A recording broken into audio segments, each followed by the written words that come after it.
Analysis का para tools तो हमारा कंपेरेटिव और कॉमन साइज था। जो सेकंड टूल्स हो गया रेशियो एनालिसिस। थर्ड टूल है हमारा कैश फ्लो स्टेटमेंट। तीन टूल्स हमारे एनालिसिस के होते हैं किसी भी कंपनी के फाइनेंशियल कंडीशन को देखने के लिए। हमारे पास तीन तरह के टूल्स हैं। ये तुम्हारे टूल्स खाली इसमें नहीं, कल को मार्केट में जाओगे जो बताया बिजनेस स्टडी से स्टॉक मार्केट में शेयर्स का है या किसी म्यूचुअल फंड का है, कंपनी में तुम्हारे को है, वो सारे एनालिसिस किसी भी कंपनी के एनालिसिस करेंगे उसके इस तरह के ये तीन टूल्स है हमारे पास, ठीक है ना। अब रेशियो एनालिसिस कंपैरेटिव स्टेटमेंट तुमने देख ली, कॉमन साइज देख ली कि कंपैरेटिव स्टेटमेंट में देखा कि 2 साल में उसका क्या डिफरेंस आया है। कॉमन साइज में देखा कि टोटल एसेट्स से कितनी करंट लायबिलिटीज है उसके पास या कितनी शेयर होल्डर फंड्स है, ठीक है ना। सारी चीज़ देख ली, कॉमन साइज में देख ली ना। या वो रेवेन्यू फ्रॉम ऑपरेशन से कितना एक्सपेंसेस कर रहा है, कितना कम कर रहा है, कितना ज़्यादा कर रहा है, अदर एक्सपेंसेस कितना, अदर इनकम कितना परसेंट है, वो सारी हमने पिछले चैप्टर में देख लिया।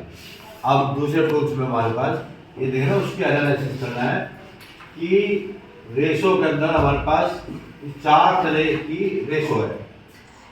4 पार्ट में हमारे पास रेशो एनालिसिस डिवीजन है, ठीक है ना। पहला करंट लिक्विड रेशो। अब लिक्विड में हमें देखते हैं कि जो उसके ऑब्लिगेशंस है कंपनी के, एकदम पेमेंट करनी है, वो पेमेंट एकदम कर सकता नहीं कर सकता। जो ट्रेड क्रेडिटर्स को पेमेंट करनी है उसको, ठीक है ना, एकदम जो पेमेंट आती है वो कर सकता है, कर वो लिक्विड एसेट्स का रेशो आती है। अब लिक्विड रेशो का नाम 2 तरह की रेशो एनालिसिस है।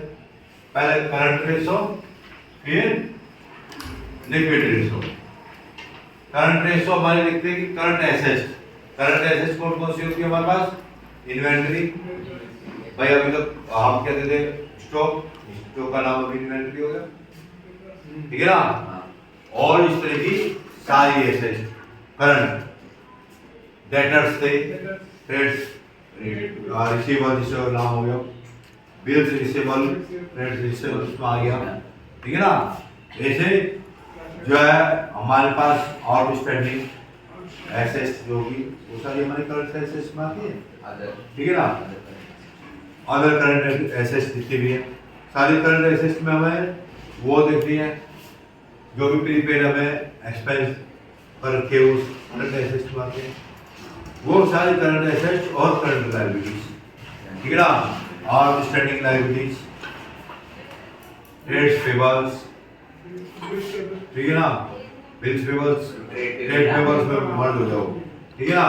ट्रेड वो जिसे हम क्रेडिटर कहते थे, ये सब हमारी उसकी रेशो निकालते हैं। उसकी बेस्ट रेशो जो है, आइडियल रेशो है 2:1 की रेशो है। अगर कंपनी के पास करंट एसेट्स 2 गुनी है करंट लायबिलिटी से, तो वो अपना कोई भी ऑब्लिगेशन अपनी पेमेंट दे सकता है, ठीक है ना। जैसे हम प्रोफेशनल में बात कर ले कि हमारे पास अगर 2.5 लाख रुपए की करंट एसेट है, inventory, prepaid expenses, trade receivables सब मिला के, और उसके 1,25,000 रुपए करंट लायबिलिटी है, creditors, bills payables, trade payables मिला के, ठीक है ना, आउटस्टैंडिंग एक्सपेंसेस, ये सारी चीज मिला के, तो ये जो रेशो है हमारे पास 2:1 की आई, ये बेस्ट है। इस कंपनी की सोल्वेंसी हम बेस्ट देते हैं। किसी भी कंपनी की एनालिसिस करनी और तुम्हें प्रोजेक्ट में लाइव एनालिसिस करना है, लाइव कंपनी का करना है, पहले उससे करना है फिर डिसीजन तुम्हें लेना है। अगर उसका ये उल्टा हो जाए, ठीक है ना, मान लिया उसका यहाँ पे 2.5 लाख ये एसेट्स है और 2.5 लाख हो जाए, फिर भी ये गरीबत है, काम चला देगा 1:1 की रेशो है। और यहाँ पे उल्टा हो गया 1.25 लाख की एसेट है और 2.5 लाख की लाइबिलिटीज है। तो 0.5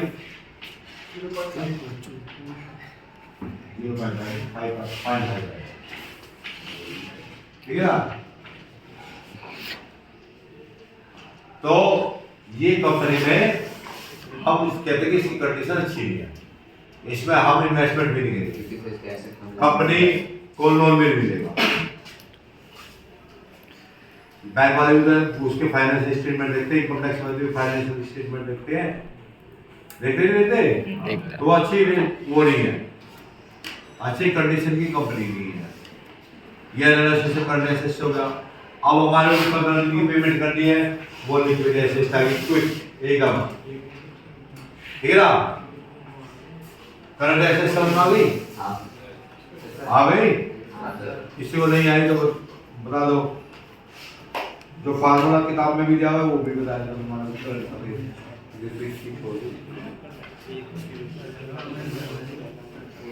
फार्मूला तो ये। अब करंट एसेट्स में सारी आइटम इसने दे रखी, किताब में दी है। Current investment, inventories, current receivables बताई दिए, trade receivables, cash and cash equivalent, ठीक है ना, short term loan and advance, other current assets, restricted to prepaid expenses, accrued income and advance tax only, ठीक है ना। करंट लायबिलिटीज में ये इसमें पूरी लिस्ट दे रखी है। Short term borrowing, trade payables, other current liabilities और शॉर्ट टर्म प्रोविजंस, ये सब करंट लायबिलिटी, ठीक है ना। ये सारी चीजें मिला के हमारी अब लिक्विड पे चलते हैं। लिक्विड वाले में हमें निकालना क्या है, करंट एसेट्स में से इन्वेंट्री बाहर कर देनी है, प्रीपेड एक्सपेंसेस बाहर कर देने, एडवांस टैक्स बाहर कर देने और अकॉर्ड इनकम, ठीक है ना। क्या हो गया? क्विक एसेट्स हमारी कौन सी है, जो अभी अपने यहाँ पर करी है, ये 2.5 लाख रुपये हमारे पास है। इसमें से इन्वेंट्री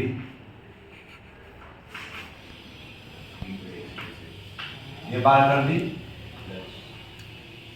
अगर इसको ब्रैकेट देते हैं, प्रीपेड एक्सपेंसेस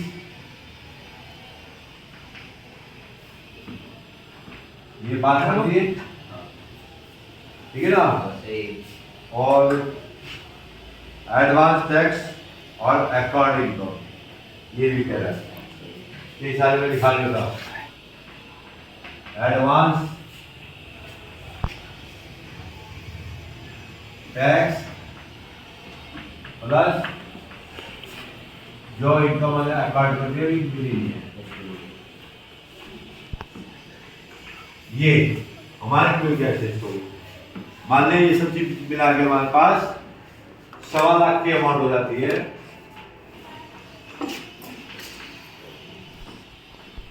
माइनस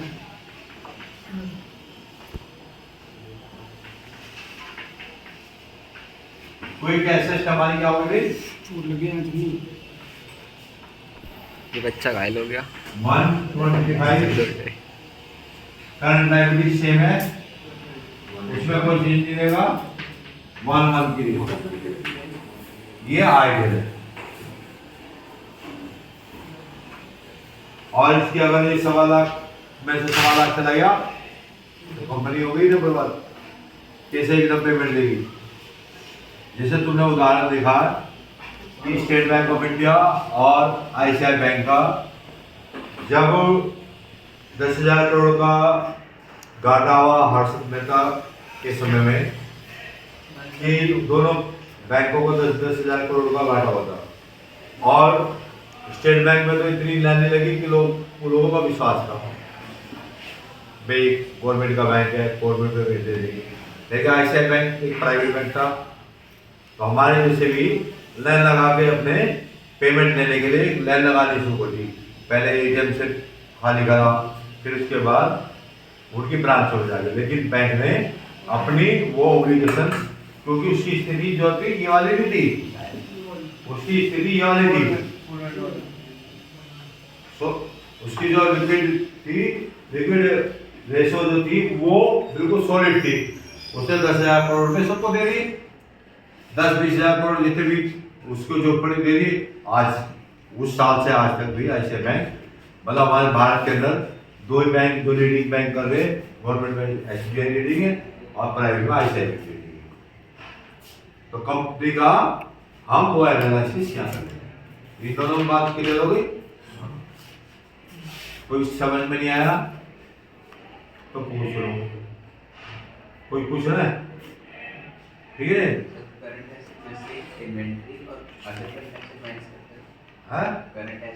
वैसे एग्जाम में चलो जाते हैं इन्वेंट्री और क्रेडिट एक्सपेंस ज्यादा आते हैं, एडवांस टैक्स अकॉर्डिंग इनकम कमी आती है, वो तो लेकिन नॉलेज के लिए तो चाहिए ना। वो तो अदर कोई टैक्स होता है ना, एडवांस टैक्स